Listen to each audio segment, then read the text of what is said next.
On est donc parti pour le Chiropseur, on trouve Ceolbert et Ivar qui tentent de négocier la paix avec le roi des Bretons, Rodri. On l'appellera Rodriguez, je trouve ça assez drôle d'appeler le roi des Bretons par un prénom hispanique. On fait un petit meeting à l'église avec l'évêque, Rodriguez, Ceolbert et Ivar. Alors petite précision qui a quand même son importance, Ivar retient prisonnier le frère de Rodriguez et ce dernier a dessiné cette jolie petite marque sur la tête d'Ivar. Donc à mon avis le happy end est assez compromis. Bref, personne ne veut faire preuve de bonne foi, alors l'évêque nous confie une somme d'argent pour aller convaincre un des personnages. Après avoir parlé à tout le monde, on apprend que les Bretons sont dans la merde financièrement et que le frère du roi qui s'appelle Martinez, on l'appellera Martinez lui, veut avec cet argent faire un putsch pour enlever la couronne de la tête de son frère pour la mettre sur la sienne. Intéressant, mais on donne l'argent à la femme du roi en espérant qu'elle lui fasse entendre raison. Juste après, Ivar pète les plombs et dessine à l'aide de son opinel sur le cou de Martinez. Je pense que le happy end est définitivement mort. Mais une chose nous chagrine, c'est que l'argent n'est pas dans notre poche. On décide donc de remonter dans le temps et de changer cette petite erreur. L'histoire se répète forcément, blablabla, pas content, argent, Ivar énervé, dessin sur le cou du frère, et on est reparti. On chasse alors tous les soldats bretons du village, et Rodriguez va se confiner dans son château. On se décide, comme dans l'épisode précédent, d'affaiblir les lignes de ravitaillement. On nous charge d'aller parler à des réfugiés, de détruire un avant-poste et de former un fjord. On parle donc aux réfugiés qui sont pas contents de nous voir, mais après des paroles pleines de douceur. Je vais t'enculer.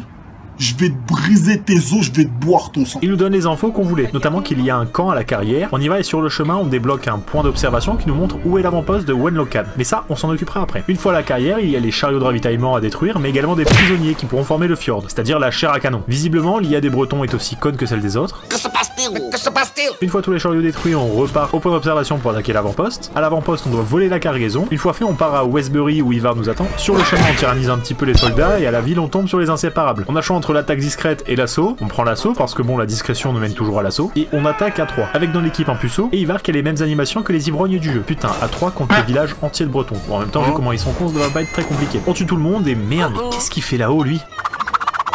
On tue Ynir et pour fêter ça, Ceolbert propose d'aller pêcher l'anguille. Putain, mais qu'est-ce qu'on fait? On engueule légèrement Ivar qui veut tuer absolument tout le monde, et on le blesse dans son ego. Du coup, Ceolbert, pour réconforter Ivar, va chasser un sanglier. Putain, mais il s'est découvert une passion pour la pêche et la chasse, lui. Entre temps, la femme de Rodriguez vient négocier la paix avec nous, on accepte les termes du contrat, et on part à la recherche de notre chasseur. Ceolbert est parti dans la grotte, et au vu du sang présent, on se doute qu'il est pas très bien, le petit. Et oui, il est pas bien. Il a une dague bretonne plantée dans le ventre, et de retour au camp, il meurt à côté de notre bon vieux Ivar, qui aura encore trouvé une excuse pour aller se battre. On va donc au château de Costo et on lance l'attaque. On détruit la première porte à l'aide d'un chariot rempli d'huile, puis on détruit la deuxième porte avec une toute petite jarre, à se demander pourquoi on en a mis autant sur la première. Bref, on arrive en face de Rodriguez et on laisse Ivar faire. On dirait plus un combat d'animé qu'autre chose.